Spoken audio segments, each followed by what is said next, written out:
Hello and welcome to Press TV News Analysis. I'm Kavit Haqvai. Since the protests began in Bahrain in mid-February, at least 27 anti-regime protesters have been killed, and that's on paper.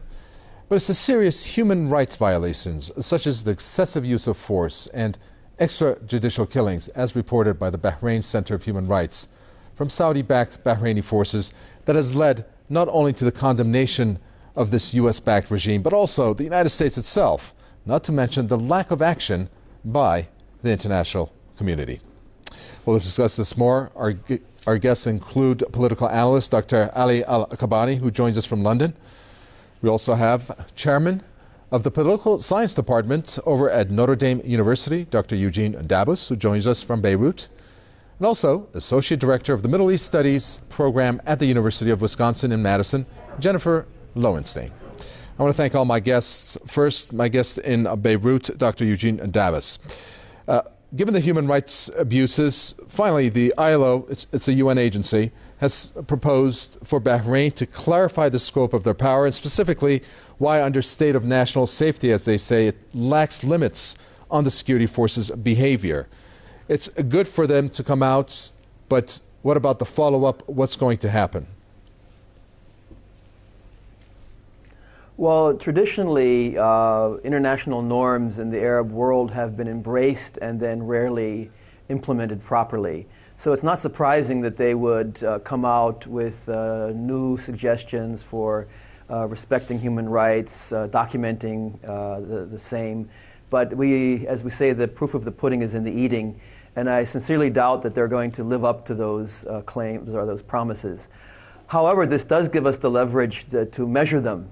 If they claim to use Western standards or international standards, I prefer to say, then at least we can see the ambiguity or the disparity between their promises and their actual actions. Well, let's continue further with not only the U.S. and the European inaction in Bahrain. Dr. Kabani, I want to look at the European inaction. Robert Cooper, a handpicked senior advisor to Catherine Ashton, the EU's foreign policy chief, as you well know, publicly defended Bahrain's brutal crackdown and chalked up the deaths as accidents. This was around March 30th. So is that the type of reaction we're seeing from the EU, in particular, obviously a reflection of European countries? Actually, what we are hearing from the EU and from the United States is a lip talk and media talk to say that they are the guardian of human rights and they support human rights. And the contradiction is in the statement of Hillary Clinton when she says that the Bahraini government have got the sovereign right to invite the GCC forces. How can a sovereign country which lost legitimacy because the majority of its people do not want this government in place can invite foreign armies to fight civilians and to crush a civilian protest? So that is the hypocrisy of the United States when they say that the Bahraini government have got the sovereign right, and at the same time that they wish that the process will end peacefully and amicably. We can see that the Bahraini government stopped any dialogue with the opposition, and they are now feeling strong after they dispersed all the protesters from the Pearl Square, and they are committing really crimes against humanity under the watch of the Fifth Fleet of the United States, which is based in Bahrain. Well, that is a big question, isn't it? The U.S. involvement, whether they gave a green light. And I'm sorry to come in here, but let me get a response from our U.S. guest on that. Jennifer Lowenstein, I mean, this is the piece of news that perhaps may explain the U.S. stance, and that is you invade Bahrain, we take out Muammar Gaddafi in Libya, which is reportedly a deal struck between Barack Obama and Saudi Arabia. And two diplomatic sources have said at the UN to have confirmed that Washington gave the go-ahead for Saudi Arabia to invade Bahrain.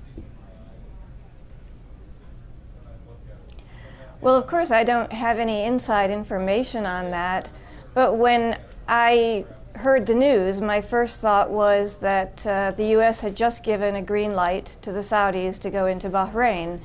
And in fact, I believe Robert Gates was there the day before the invasion.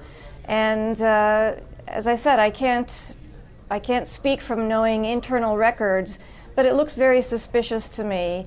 Bahrain and Libya both are vital interests to the United States, despite what Obama and his administration are saying.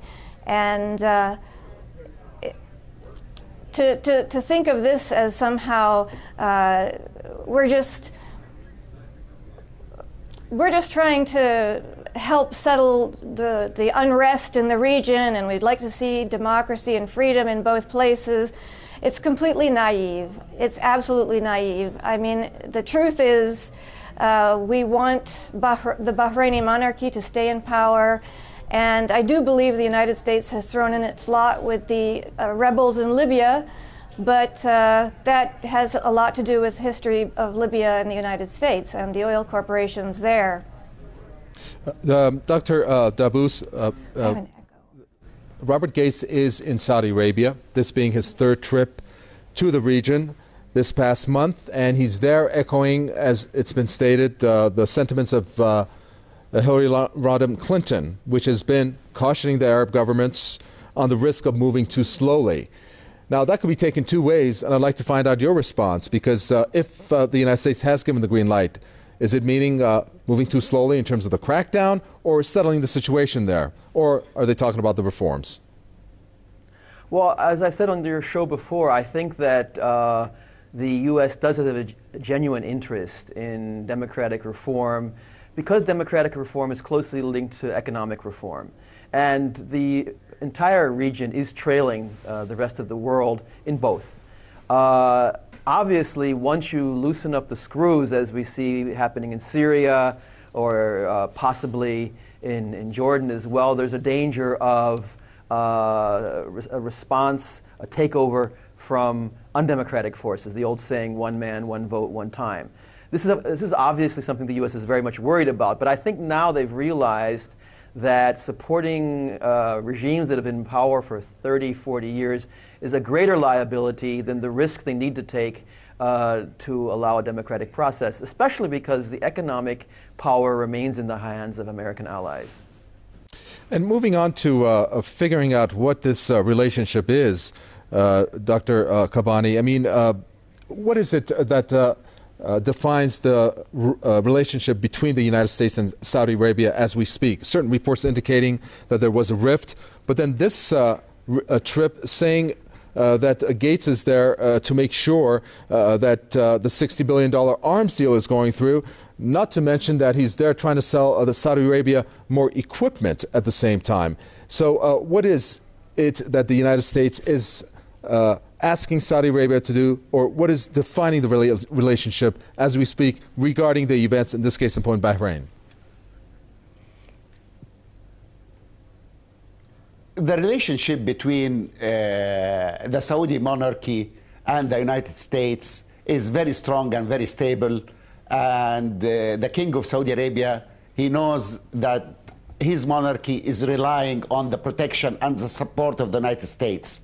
So they may have some disagreement sometimes on a regional issue, but they never have disputes, and the Saudi government will never afford to have a dispute against the Americans. But I think the Americans now are trying to convince the Saudis that the days of Ali Abdullah Saleh is over and they shouldn't support his regime, and now it's a time for a change in Yemen. Change of faces but not regime. This is what the US and the Saudi kingdom are trying to plot in Yemen. As for Bahrain, it's a public knowledge. The American administration announced that the Bahraini regime is a pillar of the military and strategic framework of the United States in the area. So regardless of how brutal and authoritarian this regime is, the United States and Saudi Arabia will support this regime to the end, because they are going against the wish of the majority of the people. They don't care about the legitimate demands. And this, by the way, legitimate demands is their words, not mine, of the Bahraini people. But they are supporting the regime, and they allowed and they give a green light for Dir al-Jazeera, the Peninsula Shield forces, to really invade Bahrain, to help the dictator of Bahrain in oppressing and crushing the protest in the country. Okay. And we could hear the assistant of the defense secretary of Saudi Arabia today saying that Bahrain is stable. If that situation is stable according to assistant defense secretary of Saudi Arabia, so the guy is living in his dreams and he doesn't know really what's going around him. Well, that's how some media have reported the way the crackdown has occurred, that it has suppressed and therefore stopped the momentum.